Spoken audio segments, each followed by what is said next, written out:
जरा सोचिए, आप एक ऐसे कमरे में हैं जो पावरफुल लोगों से खचाखच भरा है और आपके पास बस बस कुछ ही पल हैं अपनी एक छाप छोड़ने के लिए।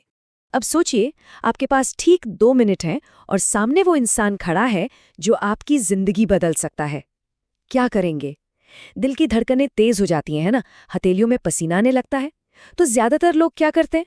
वो पास जाते हैं, हाथ जोड़कर कहने लगते हैं, सर मैं आपका बहुत बड़ा फैन हूं, प्लीज मुझे बस एक मौका दे दीजिए। और बस यही गेम खत्म। ये तरीका आपको एक बोझ बना देता है। लेकिन जो खिलाड़ी होता है ना, उसका नजरिया बिल्कुल अलग होता है। वो मौका मांगता नहीं, वो वैल्यू ऑफर करता है। और पता है, यहीं पर 99% लोग सबसे बड़ी गलती कर बैठते हैं। वो अपनी जरूरत दिखा देते हैं। वो खुद को एक भिखारी की तरह पेश करते हैं और ये चीज पावरफुल लोगों को तुरंत ही दूर कर देती है। इस दुनिया का एक कड़वा सच है, और वो ये है कि शक्तिशाली लोगों को जरूरत से मतलब नीडीनेस से सख्त नफरत होती है। वो इसे एक बोझ की तरह देखते हैं, मौके की तरह नहीं। देखिए, ये सही गलत की बात नहीं है, ये सिर्फ जीत की बात है, जैसा कि मैकियावेली सिखाते हैं। तो चलिए इस सोशल जंगल के नियमों को, इसके रोड मैप को समझते हैं। आज हम मैकियावेली के इस खेल के नियमों को 4 हिस्सों में समझेंगे। सबसे पहले नींव, फिर कनेक्शन बनाने की कला, उसके बाद पावर के दांवपेच, और आखिर में कैसे एक शक्तिशाली खिलाड़ी बना जाए। ठीक है, तो चलिए शुरू करते हैं। सबसे पहली और सबसे जरूरी चीज, हमें अपनी सोच को, अपनी मानसिकता को ही बदलना होगा। यही इस पूरे खेल की नींव है। पहला और सबसे जरूरी नियम, इसे अपने दिमाग में एकदम लोहे की लकीर की तरह बैठा लीजिए। अपनी उपयोगिता दिखाइए, कभी अपनी जरूरत नहीं। इस नियम को और अच्छे से समझने के लिए चलिए राहुल और विक्रम की कहानी देखते हैं। सोचिए, दोनों को एक बड़ी कंपनी के सीईओ के साथ लिफ्ट में बस कुछ पल मिल जाते हैं। राहुल क्या करता है? वो तुरंत अपनी परेशानियां गिनाने लगता है। सर मेरी सैलरी बहुत कम है, प्लीज मुझे प्रमोशन दे दीजिए। सीईओ बस मुस्कुराता है और अगले ही पल उसे भूल जाता है। लेकिन दूसरी तरफ है विक्रम। वो कहता है, सर मैंने नोटिस किया कि हमारे प्रोजेक्ट में 10% का नुकसान हो रहा है और मेरे पास इसे ठीक करने का एक पूरा प्लान है। अब बताइए, सीईओ किसके पीछे जाएगा? यहाँ पर सबसे मजेदार बात क्या है, राहुल एक भिखारी था, जबकि विक्रम एक प्रॉब्लम सॉल्वर था। और शक्तिशाली लोग दुनिया को बस 2 ही तरीकों से देखते हैं।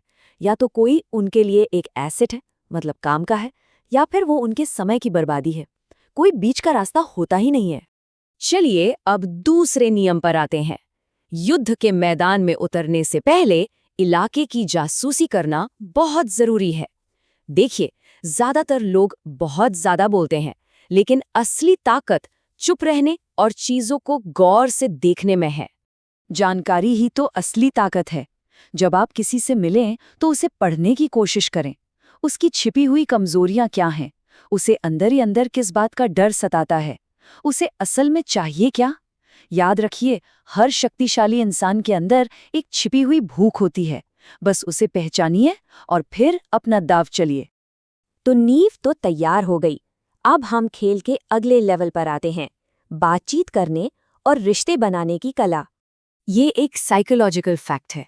हम उन लोगों पर ज्यादा भरोसा करते हैं जो हमारी तरह बोलते हैं, हमारी तरह सोचते हैं। आपको पानी की तरह बनना होगा। जिस भी बर्तन में जाओ उसी का आकार ले लो। लेकिन हाँ, यहाँ एक बात का ध्यान रखना जरूरी है। तोते की तरह नकल नहीं करनी है। ये सिर्फ उनकी बातों को दोहराने के बारे में नहीं है, बल्कि उनकी वाइब को, उनकी फ्रीक्वेंसी को पकड़ने के बारे में है। जैसे हम रेडियो का स्टेशन सेट करते हैं ना, जब तक फ्रीक्वेंसी मैच नहीं होती तब तक आवाज साफ नहीं आती। बस वही करना है। ये नियम सुनने में थोड़ा उल्टा लग सकता है। हम हमेशा सुनते हैं कि वफादार बनो, लॉयल रहो, लेकिन सच तो ये है कि जो चीज मुफ्त में मिलती है ना, उसकी कोई कदरें नहीं करता। जो इंसान हर बात पर यस सर करता है, लोग उसे नौकर से ज्यादा कुछ नहीं समझते। लेकिन जो इंसान तर्कों के साथ अदब से असहमति जताता है, उसकी इज्जत होती है। ये दिखाता है कि आप में दम है, आपकी अपनी एक सोच है और आप बाकी भीड़ों की तरह नहीं हैं। ये छोटा सा विद्रोह ही आपको भीड़ से अलग खड़ा कर देता है। चलिए अब थोड़ा और आगे बढ़ते हैं, कुछ ऐसे जटिल और जोखिम भरे दांवपेच की तरफ जो किसी भी जगह पर ऊपर उठने के लिए बहुत जरूरी हैं। ये मैकियावेली की सबसे पुरानी और शायद सबसे जरूरी सीख में से एक है। हर पावरफुल इंसान के अंदर एक ईगो होता है। उन्हें हमेशा ये महसूस होना चाहिए कि वो उस कमरे में सबसे समझदार हैं। अगर आप होशियारी दिखाने के चक्कर में अपने बॉस को नीचा दिखा देते हैं, तो समझ लीजिए आपकी उल्टी गिनती शुरू हो गई है। भले ही आइडिया आपका हो, क्रेडिट उन्हें लेने दीजिए। अगर आप उन्हें चमकने देंगे, तो यकीन मानिए वो आपको अपने साथ और ऊपर ले जाएंगे। यहाँ एक सीक्रेट हैक भी है, जिसे कहते हैं सिंहासन के पीछे की ताकत। ज्यादातर लोग क्या करते हैं, वो सीधे राजा तक पहुंचने की कोशिश करते हैं और मुंह की खाते हैं। लेकिन समझदार इंसान राजा को नहीं, राजा के दरबान को दोस्त बनाता है, उसके पीए को, उसके सलाहकार को।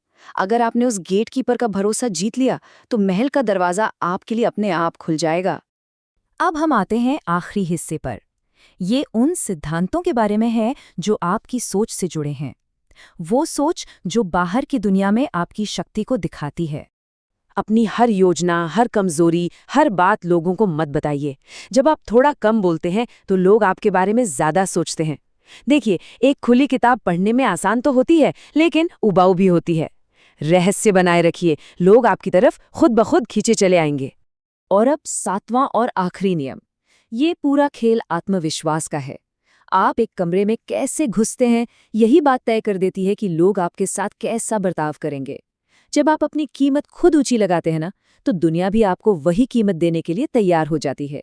तो इन सब का मतलब क्या है? मतलब ये है कि ये दुनिया एक जंगल की तरह है, और इस जंगल में या तो आप शिकारी हैं या शिकार। ये कहना छोड़ दीजिए कि सिस्टम खराब है। सिस्टम को समझिए और उसे अपने फायदे के लिए इस्तेमाल करना सीखिए। तो अब फैसला आपके हाथ में है। क्या आप जिंदगी भर हाथ फैलाकर एक मौका मांगते रहेंगे, या इन नियमों को अपनाकर अपनी किस्मत खुद लिखेंगे? अगली बार जब किसी बड़े आदमी से मिले, तो एक फैन की तरह नहीं, एक खिलाड़ी की तरह मिलिएगा।